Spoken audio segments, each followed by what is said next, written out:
All right, what's going on, everybody? This is Wakeman, coach of your Great Lakes Aces, and today I'm finally here. It's been a couple weeks. I keep putting it off, but I'm finally here to give my champion report for the Galler Division in the UGA Season 4. Um, I entered this league towards the beginning of summer and ended it probably about a month ago now. But so I'm just going to jump right into it here.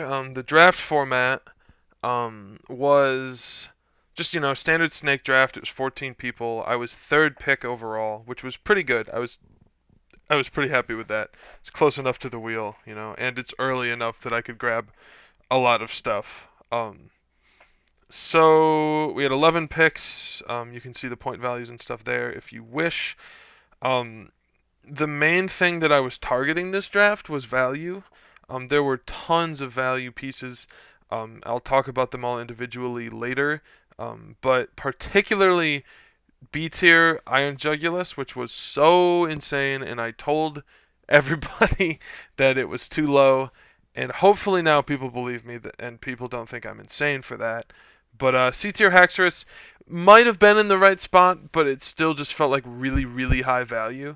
Um, and then D tier Lycanroc Dusk and Rotom Frost were also just kind of wrong, I thought. And so I was kind of targeting a lot of those really high value picks because the power level in general of the list was pretty high. But I figured I was like, well, I can maximize that even more by abusing these value picks. So this is the team I ended up with. Third pick overall, I took B tier Iron Jugulus. It was just super flexible. Really didn't limit my options for the future like at all. Um, I then followed up with Golden Go and and Great Tusk. Insanely strong offensive core. Like they cover each other almost perfectly, right? Because what resists steel, electric, and steel and fire, water you don't cover as well. But the other three all get hit by ground, which is phenomenal. And so it's really nice to just be, ground and steel is just super good offensive coverage between the two. Um, and they both love Jugulus support, right? Like they love to have Tailwind because they have middling speed tiers. They're both bulky, but they love the option to move first anyway. Um, Particularly Great Tusk, so it can click Earthquake next to Iron Jugulus. That's a super great combo that put in a lot of work for me. Um, I really thought that the value I got here was phenomenal. Wigglytuff and Toxapex, my two E tiers, really didn't come. Toxapex didn't come even in a team. I kind of drafted it because I didn't know what to take, and there was a Dozo Dagiri team in the division. Um, and so I just took it as like, it's a bulky water resist that has haze and toxic and all that, all that stuff. So this will be like a fine Dozogiri counter. Sorry about that. But Wigglytuff and Haxorus both came in week one against Toxic. They pulled their weight. Wigglytuff wasn't great. He didn't bring. I don't. He had two Intimidators. If I'm remembering right, and I don't think he brought either of them. So it kind of didn't end up doing a whole lot. Haxorus did a ton in that match. I believe it got like 4 or 5 kills. He had a Rotom Heat, and it was kind of my best way to hit it was Mold Breaker EQ. And then, like I said, Toxapex didn't come at all. But yeah, I was super happy with this team. I had a Fantasy Core, even though Wigglytuff is kind of trash. I had a Firewater Grass Core. Like I had a lot of the cores I like to get. They're not mandatory, but I really like to have those. I had a great Tailwind setter. I had a great Trick Room setter. I had a solid Trick Room sweeper. I had lots of spread damage. I had lots of synergy. I had lots of modes, etc. I was super happy with it. Going into this season, I actually was a big Golden Go doubter. I thought it was kind of bad value there. I don't think that anymore. After using it, I'm genuinely convinced that it's probably better than other premier special attackers in the format, like Fluttermane.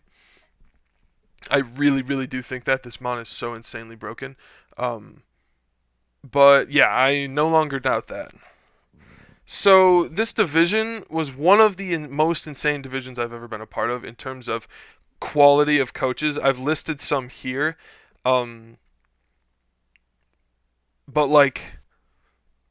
I like other than last season of PDPL, which was more consistently stacked than this, by quite a bit actually. But beyond that, there were, I believe, 5 PDPL coaches in here, including myself. It was me, Otto, P-Dons, KS Knight Rider, and Furat Bang. I believe it was 5 of us, um, which is a lot. And then, like I said here, like Otto and KS Knight Rider, two of the most accomplished draft players from Gen 8. Um, I think they have an argument for top 3, if not top 5 players just total in Gen 8. I think Tay is number 1. I think you could argue Panda and those two for like the top 4, whatever order you want. But unless I'm forgetting about someone obvious, and again, I'm not ranking people. I think that those are some of the most insanely accomplished players from last gen, and I have losing records on both of them. Before this season, I was 1-3 on Auto, or 1-4 because I lost to him in PDPL, and then I think I was 0-1 on KS. We had only played once in Gen 8, like my second league, I think. Um, but in terms of records, Sasori, at the time I was 0-5 on him. He had insane peaks in Gen 8, and like I said, I'd never beaten him, so like that was scary. I felt like the curse would just continue forever, and I would never ever beat him. And then kind of some newer names to the scene like Depiz and Toxic. Well, they've both been around for a while, but they're really both starting to pop off really well. Depiz has made finals in like 4 leagues in a row and won one of them. Toxic just won a season in UDL. So they've been very consistent this gen. Other names that I've played before, Raz, Furat Bang, Pedons, and Hungry Hippo, just very solid players. That's not to say that they're not all really consistent, but I just was listing specific things about people. And then those last 4 I had never played before. I didn't know them. I didn't know who they were. I had never really interacted with them before. So and that's always nice too. That's one of my favorite things about joining new leagues is meeting new people, playing new people. Because I think the more people you meet, the more people you play, the more people you talk about the game with in general, the better everyone gets. Because we all have many of us have very, very good perspectives on this game, but they're all very different. So I'm a big proponent of getting out there, trying other leagues, especially ones that are run well, like UGA. So that was super cool to play. I played 2 of them actually, and we'll talk about that. So now I'm just going to kind of talk about my matchups throughout the whole season. It was an 8-week regular season, and then all the way through I got a bye, and we'll talk about that. But so this is my week 1 against Toxic. Um, I include the kill report, or the kills and deaths here. I included the matchup here, and the actual team and like paste with spreads and everything that I brought will be right here. So this matchup I thought was pretty tough. I thought Rotom Heat gave me a ton of problems. And so my solution to that was let's swap out Great Tusk for Haxorus. Haxorus defensively was a little bit worse than Great Tusk, I think, because, like Roaring Moon exists, stuff like that. Luckily, he didn't end up bringing Dragon Claw, which would have really I would have lost if he had Dragon Claw. We'll just say that. But game 1, it came down to like literally his like Rotom, I think, had like less than 5% HP. Oh no, actually, all of the Mons died that game because he died to Life Orb. So it was literally a 0-0 game. And then game two, it was I made a lot of really good reads, and I called him for like 3 or 4 turns in a row and kind of just took kills for free. And then game 3 was also really close. I misplayed at the end when I had a win locked up, but because he didn't have Dragon Claw, I got bailed out. You know, sometimes it's nice to get lucky. I made some bad Terra calls this game. I didn't write this down. I Terra Dragoned my Lycanroc way too often. I should have been Terra stealing my Haxorus instead. That would have eliminated the possibility of dying to a Dragon Claw. But live and learn. But Lycanroc and Haxorus were actually like my best Mons in this matchup. Wigglytuff came to game one, didn't really do anything. It just doesn't hit calcs. It's just kind of bad. He had two Intimidators, like I said before, and he just didn't bring them. So it was like, well, Golden Go also did not hit the field. I did think that this AV set was really solid. I believe it lived a Rotom Overheat with no item, I believe was what the spread was. But like Lycanroc just took. I mean, Lycanroc and Hexpress just took souls. Like I didn't even have Accelerock on this. It was just super good into like what he brought, and so um, and the Cloak Jugulus was really nice because it allowed me to he couldn't fake me out with Sneasel. I don't think he ended up bringing Sneasel if I'm remembering right. I believe he brought Klefki, Clawitzer, Rotom, Ape, Toadscruel, and Roaring Moon. Yeah, so he didn't bring the Staraptor or Sneasel, which was nice. I thought those two were pretty good into me. The so that just helped me a lot with flowcharting leads. Like I could, fake out and then Tailwind and then taunt it the next turn to guarantee he doesn't get Tailwind up. It was just really good flowcharting for me. This is one of the only weeks I didn't run booster speed, but and then the double status Salazzle was fantastic. Like thunder waving the Roaring Moon, burning the Annihilate, it was super good. I really ended up wishing I had a second attack on there, but I don't think I could have dropped Fake Out, Will-O-Wisp, or Thunder Wave. So I think I played the Salazzle like immaculately this game. Like it was just like I didn't fake out when he called my fake out. I did fake out when he wasn't calling it, so it was really good. I played it really well. But yeah, that was my week one versus Toxic. And then week two, I played Sasori, and like I said, this was my biggest bracket demon, so to speak. And I had not gotten any wins on him in 5 tries before this. So I believe this was the first time we played this gen. I hate Sableye. That mod is so broken. It's so annoying. He didn't bring a lot of the obnoxious disruptive moves like Encore, Disable stuff. I don't remember if he had Quash. I don't think he did. But as you can see from the kill report, like the Rotom just did numbers. Like the Scarf Tusk was super good because Ice Spinner could Oko like non mega bulked out Kilowattrels, like Kilowattrels without much bulk, and it obviously outsped it, so that was pretty nice for flowcharting and stuff. And then the Iron Jugulis was super good, like it just sat there and put out really consistent damage. But the best mon here was definitely the Rotom. Like I was able to lead Jugulus Slowking game one, and what I did was Tailwind and Chilly Reception, and now boom, turn 2, Rotom Frost comes in with no damage because Slowking is still the slowest thing on the field probably,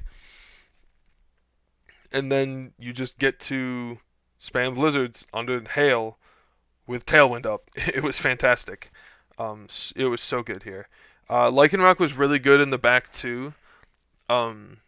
Like he had Terra Fire, Garchomp, and Terra Ice Dreadnought, and so like forcing those Terras and then just having Lycanroc in the back to just be like, you can't do that. You can't do that because you just die to an Accelerock. That was really, really handy. I don't think Salazzle didn't even hit the field as far as I remember.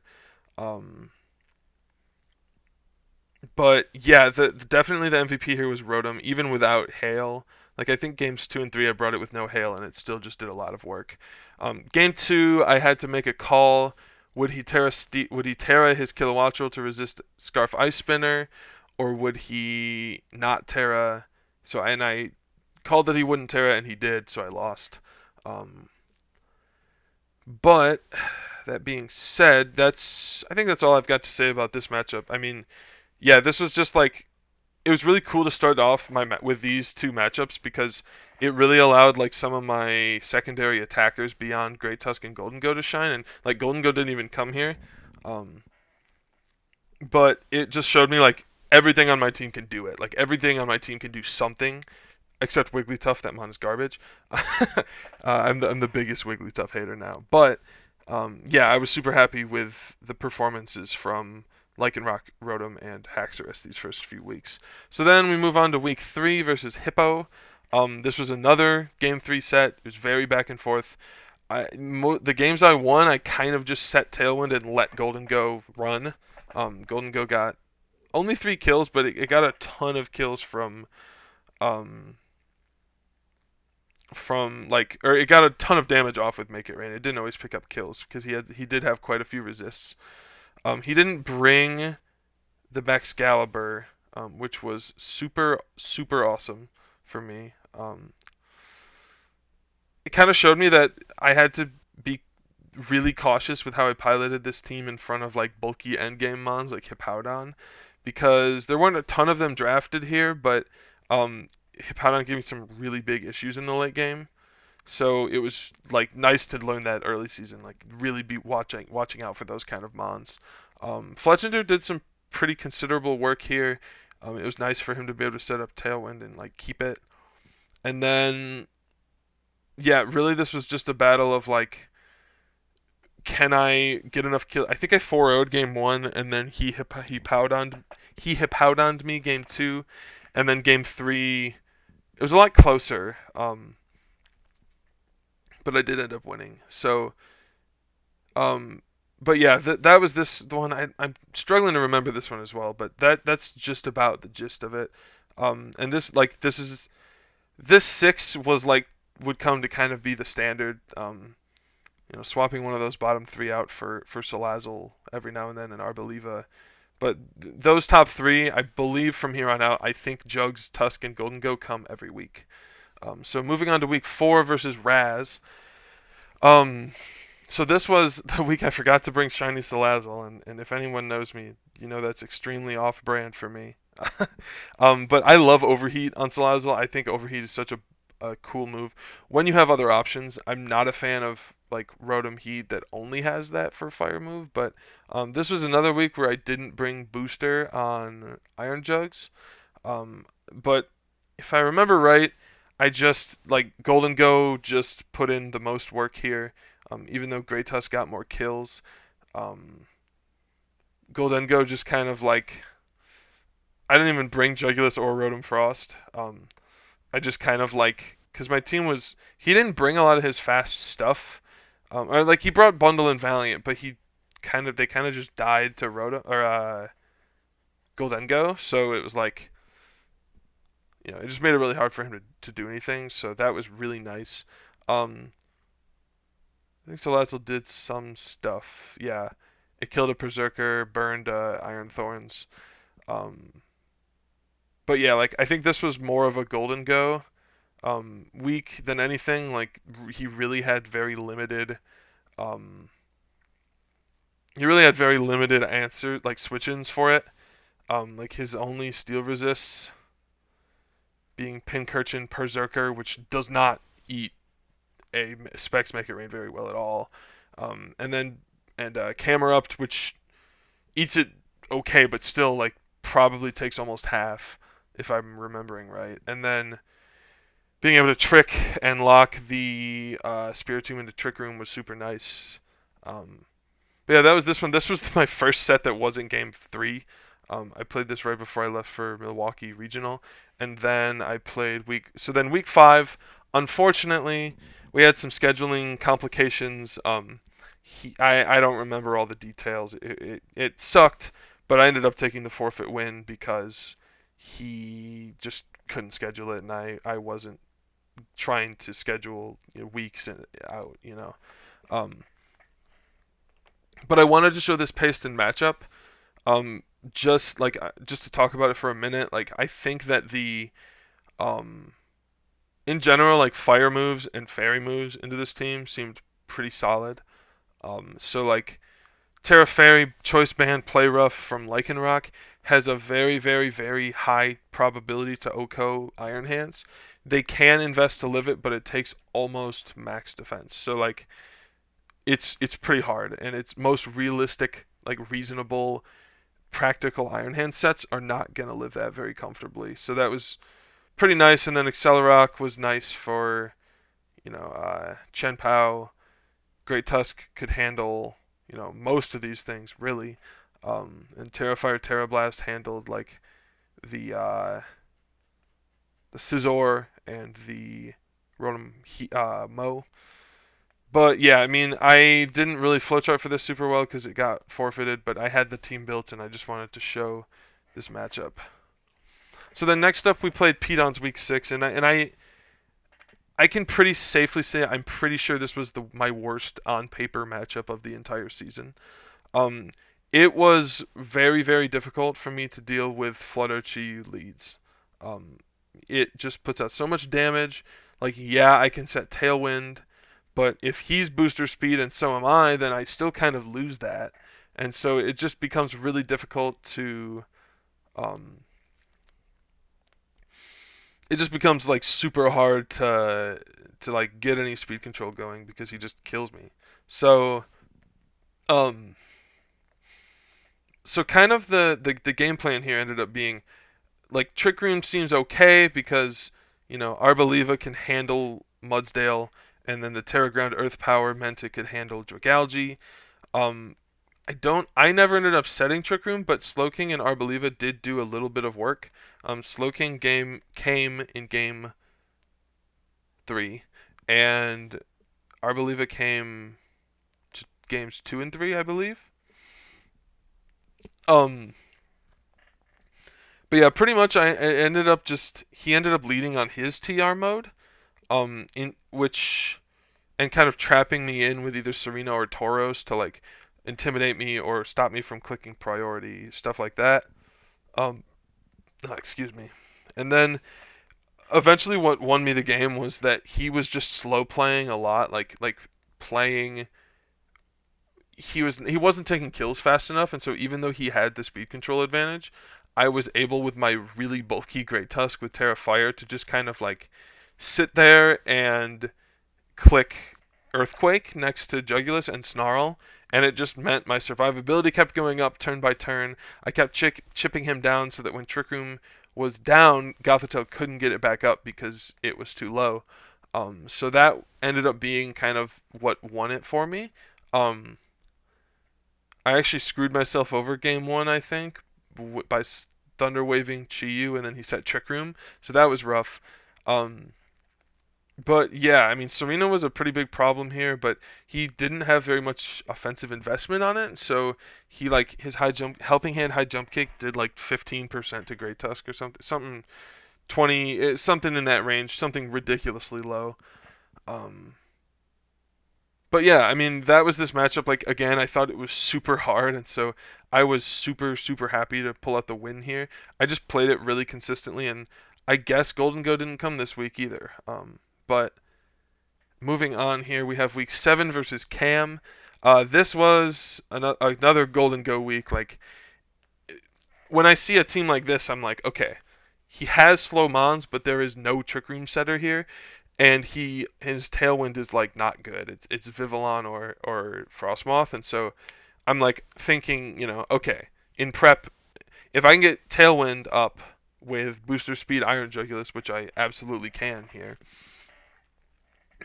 like all he really has to counterplay that is Fake Out. So I just protect in front of Hariyama, and like boom, I have Tailwind up, and Iron Jugulus on its own counters Dragapult really nicely, kills Scovillain. Pretty sure it 2-hit KOs Frostmoth, 2-hit KOs Hariyama, KOs Vivillon. Like Flying in Dark was just super nice into this team.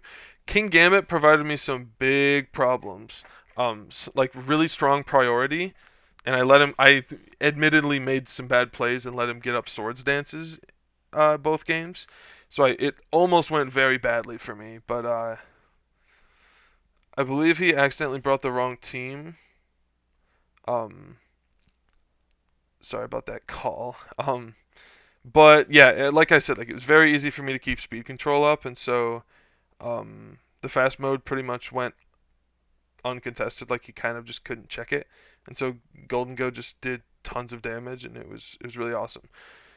So this was another a 2-0 for me. So then going into my last week, It didn't matter if I won. Like I was locked for the first seed at this point, which meant I had a bye locked up.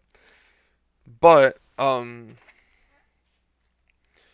I kind of wanted to. I kind of wanted to win it just to say I went 8-0. But yeah, so this I really don't like in DD Armor Armor Rouge. Hold on one sec. Sorry about that. We keep it very professional and official here. Um, but yeah. So this was a week where it was just kind of like, if I can get the 50-50 right on lead, I can win it. Game two. Game two, I did not call the lead. I believe that he led Ndidi Hatterene, and I doubled the Hatterene, and he clicked protect and trick room with Ndidi. Um, and then in game two, or no, game three, he led Ndidi Armor Rouge, and I doubled the Ndidi and called it right, and he protected, tried to set trick room. Um, and I was able to kill it. And then from there, that game was pretty like locked up at that point. The Golden Ghost set here was one of my favorites from the season. I ran specs a lot, but this one was awesome because it, like with the grassy terrain from Arboliva, which I kind of needed to not just get cleared by Trick Room, and also it helped me get terrain support, terrain control, which was pretty awesome.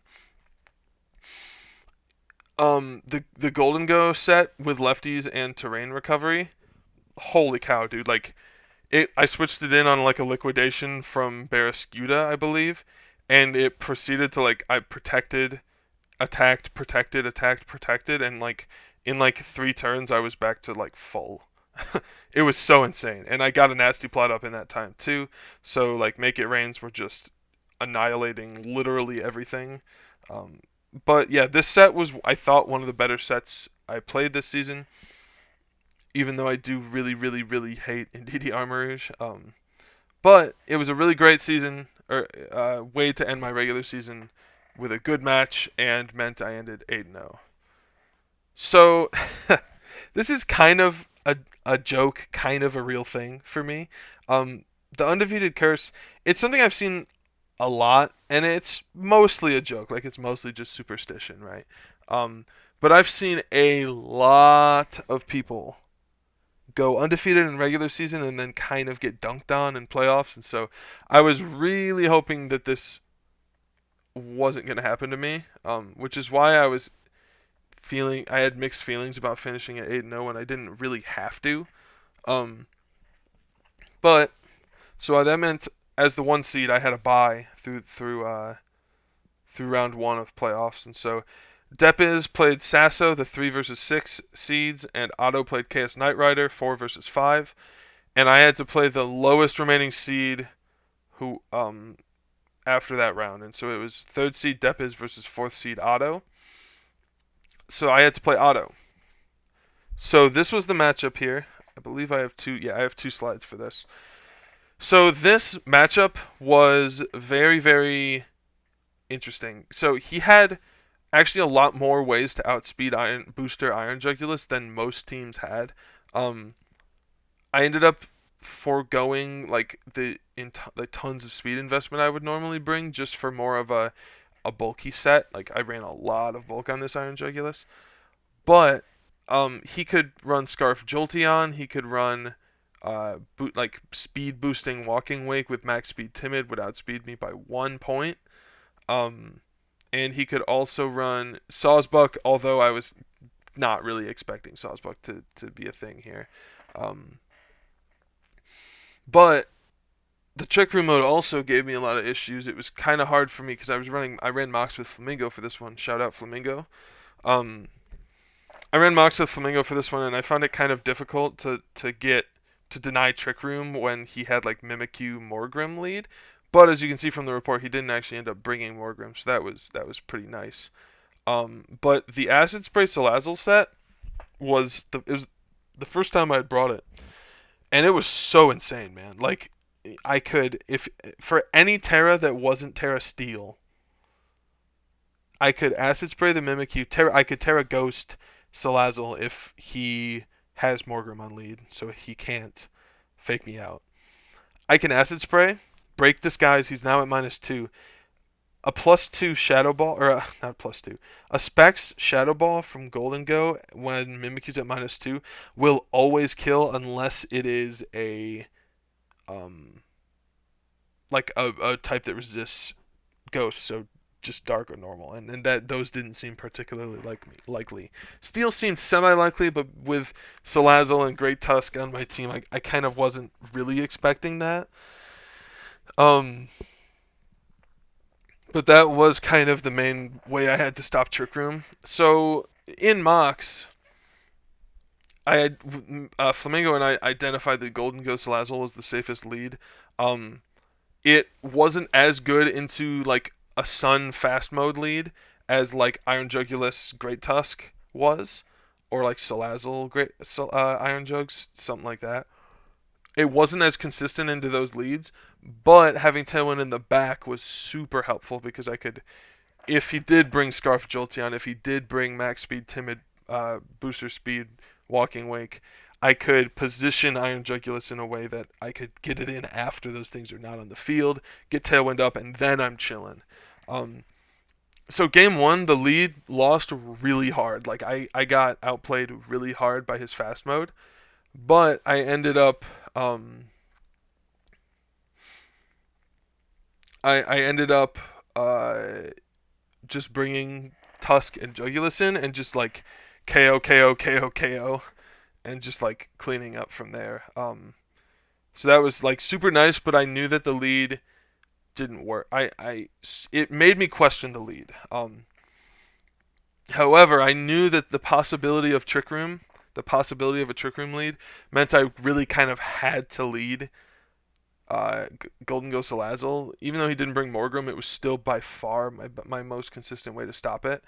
And so I did the same thing, and then he led Donphan Mimikyu, and I was like, oh, now's the time. So I Terra Watered my Golden Go, clicked Acid Spray and Shadow Ball, and he Terra Watered and died.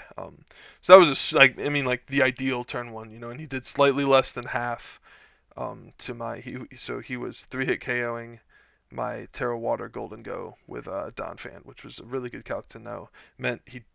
I believe that means he didn't have a boosting item, which was really nice. But like, at that point, it was like, that is just such a huge momentum shift. So he brings in Walking Wake, and I'm like, okay, I think he's gonna. I called Walking Wake protecting because I thought he would high horsepower one of my things to get them off the field. He didn't, and I was like, oh dang, I'm gonna lose Golden Go. Golden Go eats a Draco Meteor with no Sun boost, for the record. Actually, no, he was speed boosting, so he wouldn't have gotten a boost anyway. He eats a timid Draco Meteor from Walking Wake on 1 HP. I took like half from it, pretty much. So then I was able to KO Donphan with Acid Spray plus Shadow Ball, so I could break Sturdy. And at that point, it was pretty much over. At that point, like, his Walking Wake was trapped in at -2 special attack. He would have needed to get a bunch of crits. But I ended up pivoting Salazzle really well. I encored his Torkoal into Protect. I probably lengthened the game more than I had to, but I just was being really, really cautious because I didn't want to get cocky, tell myself I won, and then lose. But this was one of my more dominant sets of the season, so I was really happy that it went so well. Lycanroc didn't do anything. Slowking also didn't do anything. It was just the other four. But so now this was finals against Depiz. Depiz beat Furat pretty convincingly 2-0, and so this was my matchup. I felt like Palafin, as it often is, was kind of the main sticking point for me. It was really hard for me to deal with that in general. So I kind of had to I had to be really careful, right? Like my Arboliva set with Terra Water could realistically probably 1v1 it, but he had a lot of other things that complicated that.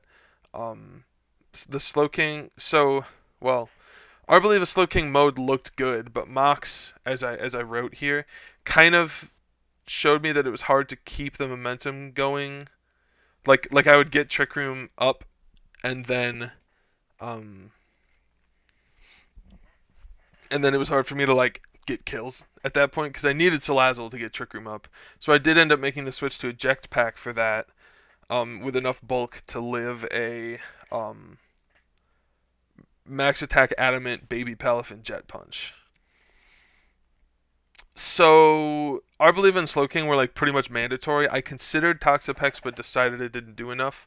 But those two were like my really good mons that also were good Palafin switch-ins. So I ended up bringing both of those.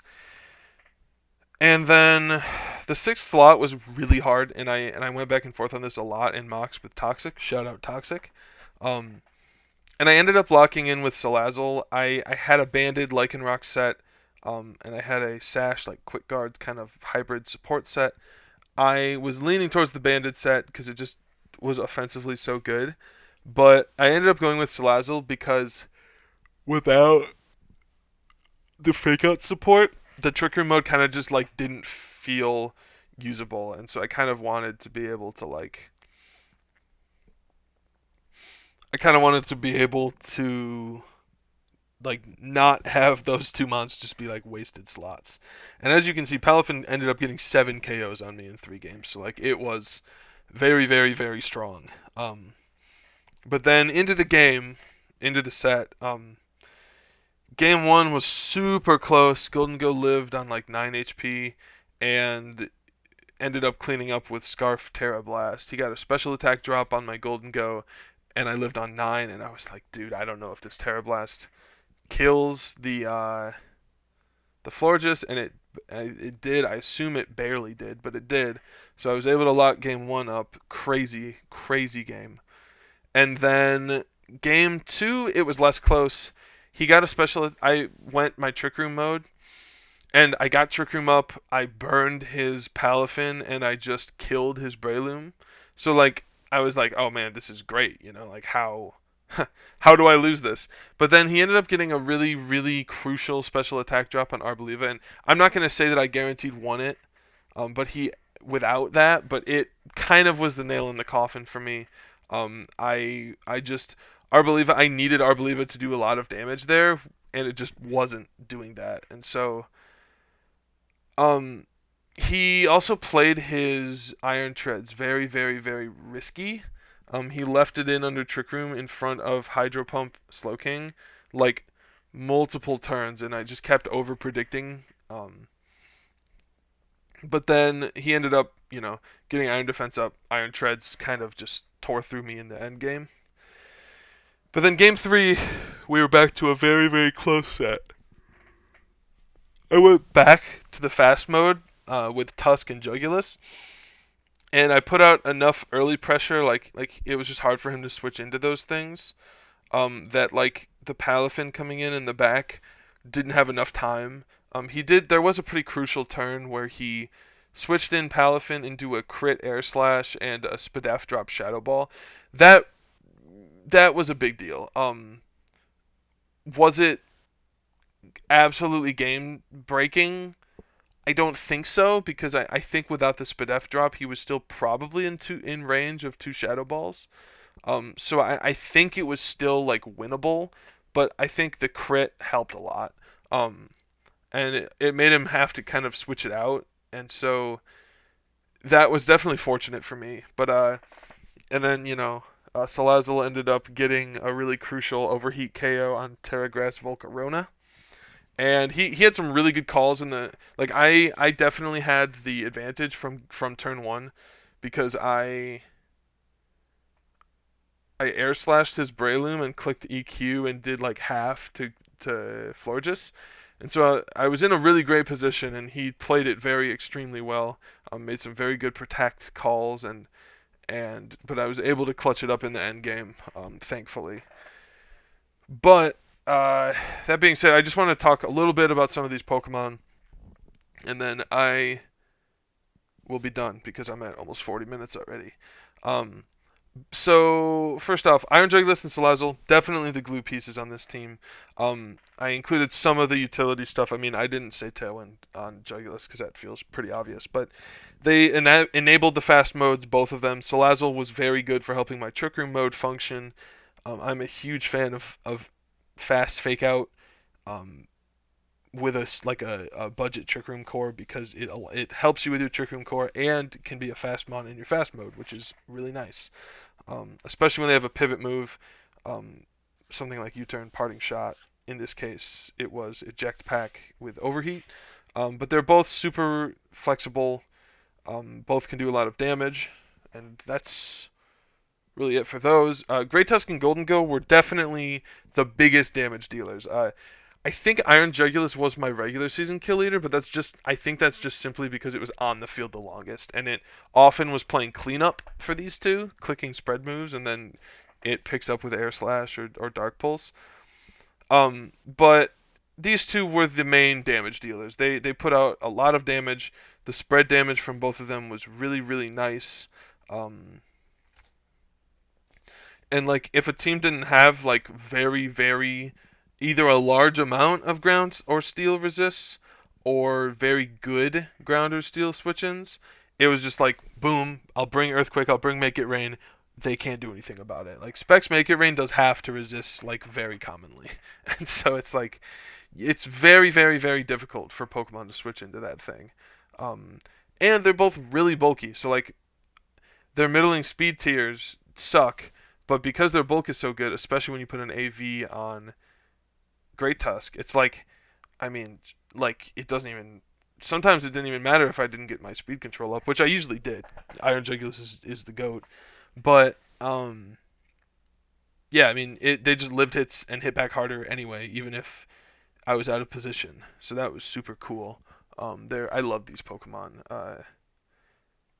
And then my Trick Room mode of Slowking and Arboliva, they didn't come every week, but when they did come, they had a very big impact. Like when the fast mode is so strong, you really need, in my opinion, I really like to have some way to contest Trick Room, and that doesn't necessarily have to be your own Trick Room mode. It could be, a good Imprison user, a Whirlwind user, like something to stop Trick Room, right? But for me, it was I'm just gonna bring two Pokemon that are very solid in Trick Room, and they're not useless for my fast stuff either because I have the chili reception set up with Rotom that I used only once, but that was very good one week.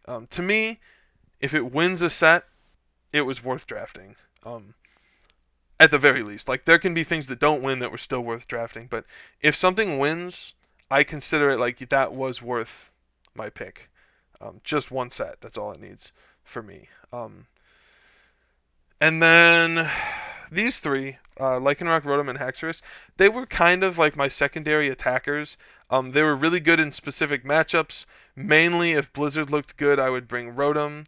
If Accelerock looked good, I would bring Lycanroc. And the one week one where Moldbreaker Earthquake was super good, I brought that over Great Tusk for Haxorus. And then they were almost all under tiered. Like I said, Haxorus might have been in the right tier in C tier, which was the middle tier out of five, but it was still great value. And then Lycanroc and Rotom were definitely under tiered. So the opportunity cost for them was super low. Like I wasn't really like sacrificing much to get these Pokemon, and they were so strong. Um, so that's my team. Wigglytuff and Toxapex don't get their slide because they really didn't do anything. And yeah, some thanks are in order. I always like to do this. I did this for my last championship as well. The prep squad that we had a group chat going. Me, Dan, Hunter, Charles, and Toxic. Um, Toxic definitely helped me the most. So biggest shout out to him. He also was my mock partner for finals. So Toxic, huge thanks to you. Um, and then Wade slash El Flamingo, depending on how you know him. He also helped me with my teams very frequently, and also helped me mock for semis, which was a big win for me. Like that was beating Otto for the first time in like a non-Little Cup format because I beat him last gen in Little Cup, but that format is kind of not the most competitively sound sometimes. Beating Otto was a big deal for me, and after I beat him, I was like, yeah, I can win this whole thing for sure. But Anyone else who looked at my teams, I don't remember everyone. I tend to show teams to a lot of people when I'm struggling with matchups. I think I showed my Pedon's team to like 7 people or something. Um, but anyone else, you know who you are. I really appreciate you. And yeah, thanks for watching, everybody. I know this is kind of long. I haven't made this kind of content in a while. I will probably be dropping draft reveals for VDL Season 10 and PDCL Code Red Season 2 within the next week or few days, week. I'm starting classes soon, so it might just not happen. But thank you for watching, everybody, and I will see you later.